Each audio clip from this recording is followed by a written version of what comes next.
Okay, so today we're going to talk about color. Um, and hopefully, this is a review of what I'm going to go over right now. So, I strongly recommend that you invest in one of these. They come in multiple sizes. This is a relatively small one, but this is a color wheel, and it will help you with making decisions about which colors to go with. Okay, now with color, we've got three attributes that we need to account for. Okay, so that's hue and value and chroma. So hue means the color name. Okay, so red, blue, whatever. Value means light versus dark. Okay, and chroma is which we talk about saturation. Okay, so saturation just means the intense color versus muted color. Okay,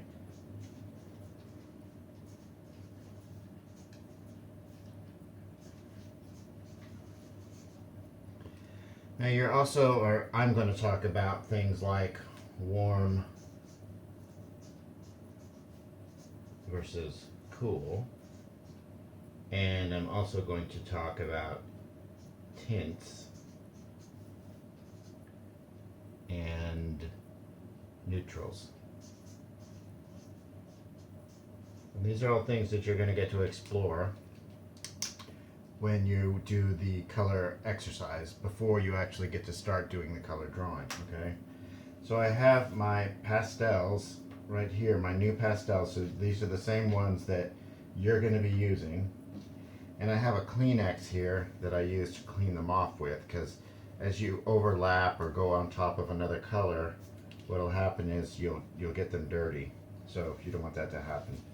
So the first thing you need to understand about the color wheel is, or with color in general, is you've got the three primary colors. Okay, so the primaries are the things that you can't reduce it to any more than those primaries. So these are the sort of the beginning stages of color mixing, having your primaries down. Okay, so I'm going to put down, I'm going to make a little color wheel for you with the new pastel. And so I have the red, and there's two reds in the set, and I was having a hard time discerning the difference between the two, but let's see if we can right now. Yeah, so this one seems to be a little bit lighter than that one. Okay, so we have our red. Okay, this one also might be a little bit on the warmer side. And then we have, as another primary, yellow, and that's a warmer yellow. And then we have blue.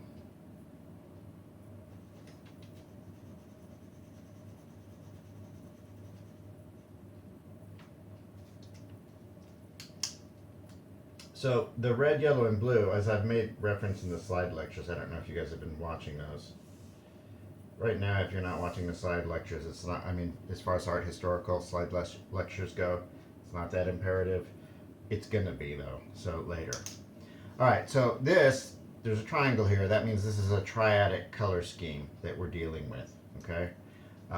So the red, yellow, blue, that's a triadic color scheme. The red, yellow, blue, those are the primaries, okay?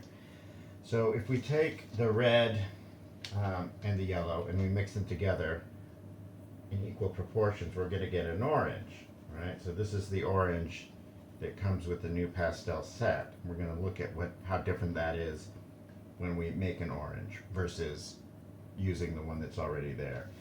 I say that if you don't need to make it, don't make it, but we are going to have in the exercise the experience of mixing them to make the colors. Okay, so orange, and then we take our yellow and blue and mix those together, and we are going to get green, right? And then the blue and the red get mixed together, and they make violet. Okay. Now these colors, these are secondaries. Okay.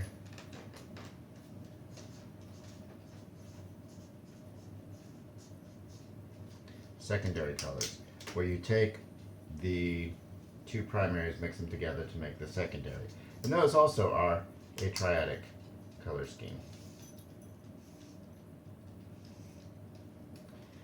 Now, the thing that you're going to, well, before we get to that, let's say we take, if we have two primaries and we mix them together and we make secondaries, right? What happens when we take a primary and a secondary and mix it together? What do we get? Okay, so the red and the orange together making red-orange.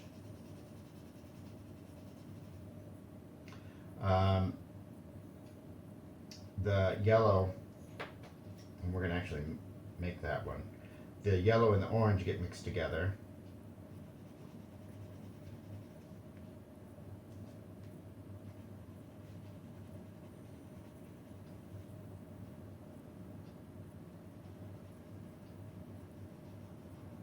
And they make yellow-orange. The yellow and the green mixed together, they make yellow-green. We're going to make the blue-green.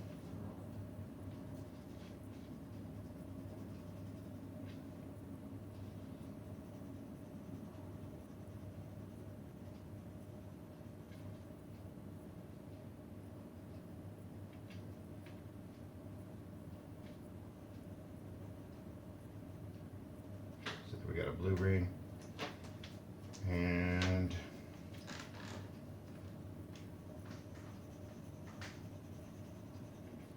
make a blue-violet.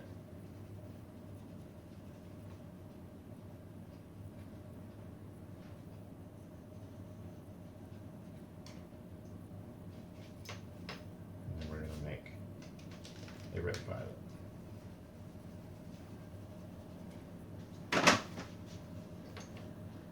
Should use that other red.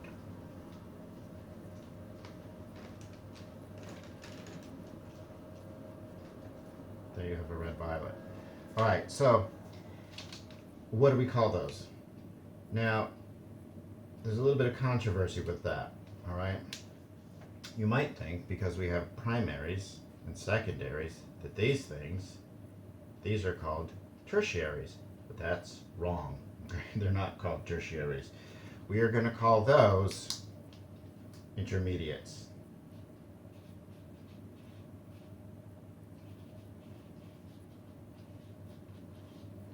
So an intermediate, something like that, okay? The reason it's not called a tertiary, even though you are going to have in the future teachers that are going to call those tertiaries, and you're going to have books even that call those tertiaries. I'm going to prove to you why they're not tertiaries. What a tertiary actually is a neutral, okay?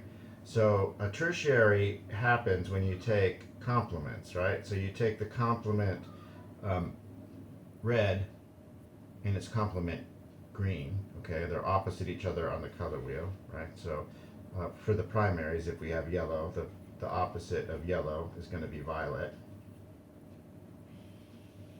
And for orange, the opposite of orange is going to be blue, okay?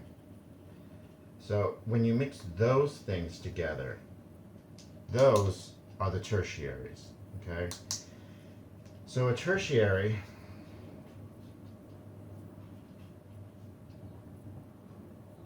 what am I spelling? Tertiary is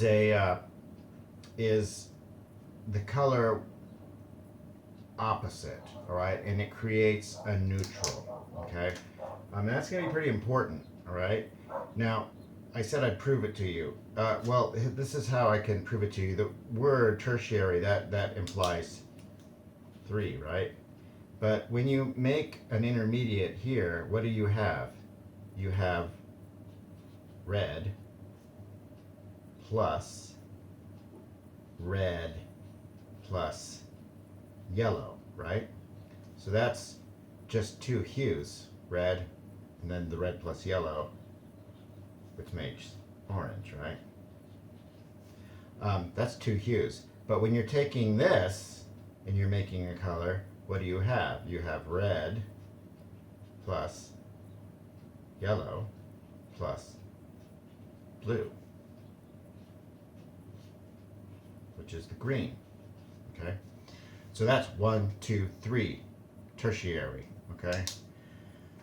Now, why is that important? Well, a tertiary is important because you need to have these colors that are not as intense, that are muted. And a tertiary color is definitely going to be a muted color. So if we take a red,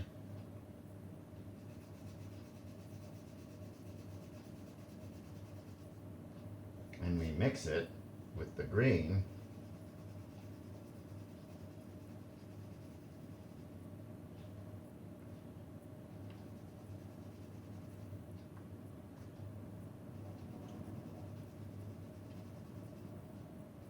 we get this sort of brownish color, right?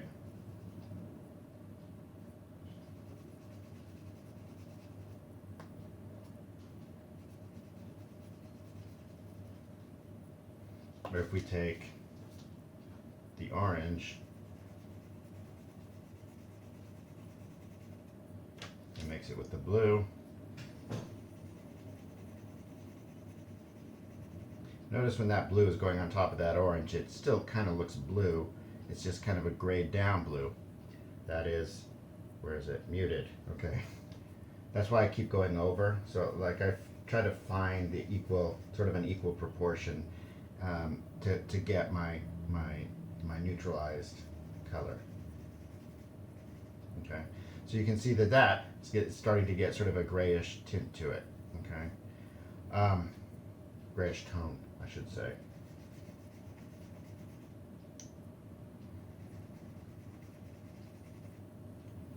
And then the yellow and the violet.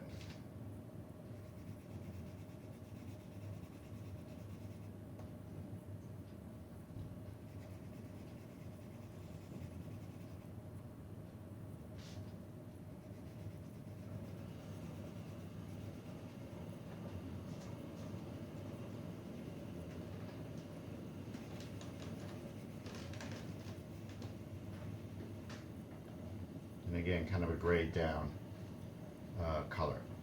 So that's important, okay? Because there are going to be times when you're in need of a neutral, okay? Now, my favorite story about color and color mixing really involves those, involves neutrals. And I used to teach at a place where, you just like here, where you have drawing 1 and 2, basically. When you have those, the drawing 1 is simply a chromatic. There's no color involved in drawing 1. In drawing 2 is when you get to color.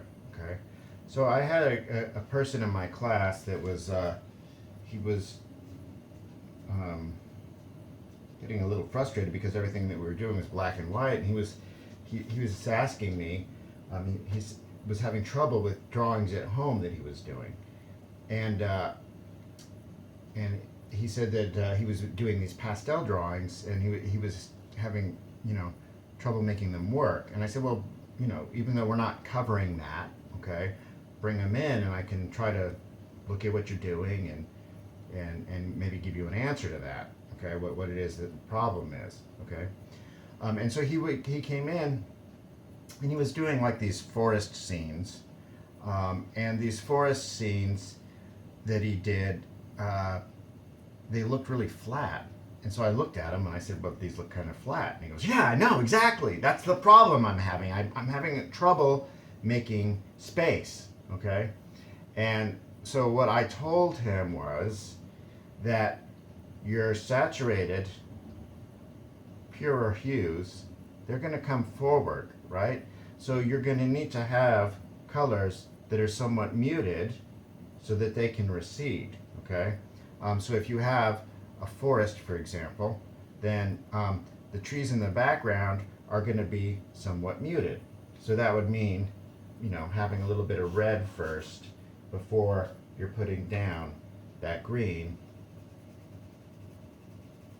It makes that green a lot different than what that green looks like, right? This green's more saturated, that green is more muted, so it's sort of grayed down. You do have a green that in your NuPastel set that's actually close to that, right? So that would be a muted version of green, a less saturated version of green. Now, what does that term mean when we talk about saturation? So all of the color that you have is suspended in some type of binder. When we're dealing with oil paint, for example, you've got color that's suspended in linseed oil. And when you've got pastel, you've got a different kind of binder. You've got a gum binder usually. Oil pastel does have an oil binder, but these are chalk pastels. So the acrylic paint has a clear acrylic binder. When we are dealing with a saturated color, that means that binder has all of that color that it can possibly take. In the same way that, you know, when you think about the word saturated wet, you know, and you've got like a paper towel, if you are laying down a paper towel to soak up the water, the paper towel only soaks up so much water and then it can't soak up anymore. It's the same thing with the binder. It can only take so much of that color and then it can't take anymore. So that's what we mean by saturated. Anytime you mix color, you're kicking out some of the particles of the color, making it less saturated because you're replacing them with other particles, okay?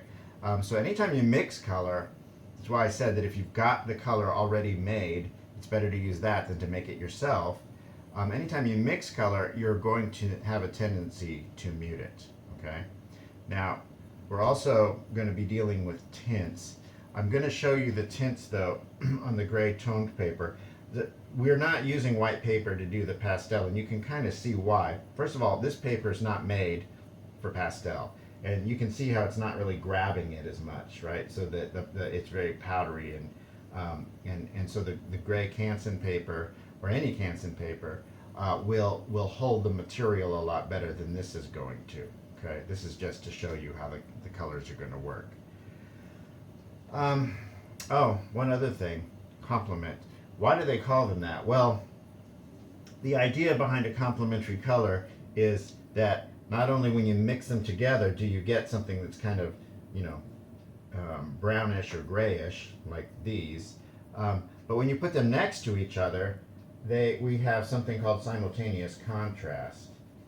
So the red will appear to be more red when it's next to a green, and the green will appear to be more green, okay? So that simultaneous contrast helps to enhance the effect of the color next to it, okay? You'll see that in painting sometimes when they'll have a little bit of the complement next to color if they want to bring that color out a lot, okay? And that's something to think about when you're planning on your color still life, what colors you're going to put next to each other, because how you perceive that color is going to be impacted by this. This idea, by the way, you see that all the time when you have when you go to buy meat, like if you're still eating meat, red meat. When you go to the store and you see the red meat laying out, right, in the counter, what do you always see next to it? You see those little strips, right, of green plastic parsley, and the idea with the green plastic parsley is to make the red meat look redder, okay? That's one of the things that they do to sort of to help enhance the redness of the meat, okay? Okay, so I did mention warm versus cool, and this is something that we're going to be talking about. generally, when the warm colors are going to be the colors that you're going to see in here, right? And then the cooler colors are going to be the colors that you see in here. So what cool means is it either has blue in it or has the perception of having blue in it. So you're going to see a yellow, for example. This yellow is a cooler yellow than that yellow. That yellow's warmer. Okay, so when we're making, when we mix blue and yellow to make yellow green, we'll be using that yellow rather than this one. Okay, these two reds, this one is actually cooler than that one. Okay, so this is a warmer red than this one. It also appears to be lighter. For the when we have the when I teach painting, one of the things I make them do is I make them buy a warm red and a cool red, and the warm red I have them buy is a cadmium red light, and the cool red I have them buy, usually when I have a say in this, is either a alizarin crimson or magenta. Okay, because if you try to make the violet with a warm red, okay, you're going to end up with something that's kind of brownish. Okay, and if you try to make orange with a cool red, again, same thing. It'll end up being kind of brown. All right. Now, when we're teaching the design class, and we have a lot of the teachers have just 3 tubes of the primaries: primary red, primary blue, primary green. Primary green is not really a green. Primary red, primary blue. It's not really primary. Primary red, primary blue, primary yellow. Sorry. So you have those colors, and then you make a color wheel just using those 3 colors, and that's kind of an artificial situation. It's kind of hard to really do that in real life. Okay, when you're dealing with paint, for example. That's why your NuPastel has 24 different colors, right? Which we didn't even get into, like the browns. Sort of, you can see it's sort of a reddish brown, a warmer brown, cooler brown, right? The grays. So that's sort of a neutral gray, close to the tone of your gray paper.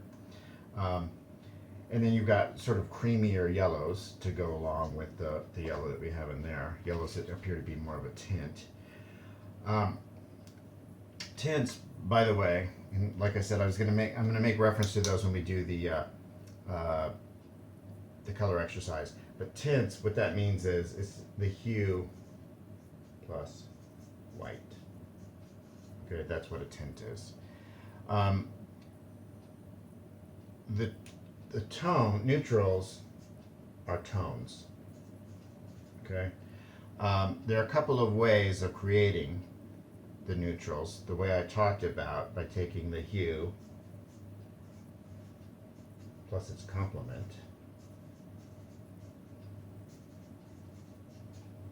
and the other way that you can neutralize a hue is you can take the hue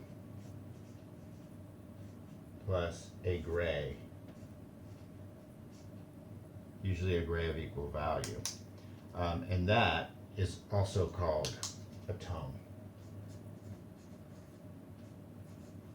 And then I'll mention, but we won't do, shades. Okay, a shade. Where can I put this? Here. A shade is hue plus black. And the reason I don't even like to talk about this is because generally in painting, this is not something I have my students ever do. Usually when you're in a watercolor class, you avoid black like the plague. Okay.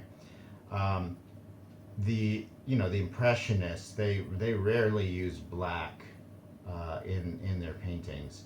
If they needed to have something that was going to be dark, it would be one of these, right? So sort of a violet, blue violet or violet. So by taking black and mixing it in with the color, it really sort of pollutes the color, and it's a hard thing to come back from, which is why it's best to keep it out. There are, there may be times when you need it to really punch something up, but it is it is sort of a last resort, in the same way that when you're cooking and you use black pepper, you're not using that usually at the first stages of the making the meal. That's usually one of the last things you do, and you're putting pepper in there to taste. If you put a lot of pepper, it just kind of ruins everything. Okay, so that's our basic color sort of things you're going to need to know, things that I'm going to be referring to when I do the demonstration for the color drawing, and then also when I do the color exercise. Okay.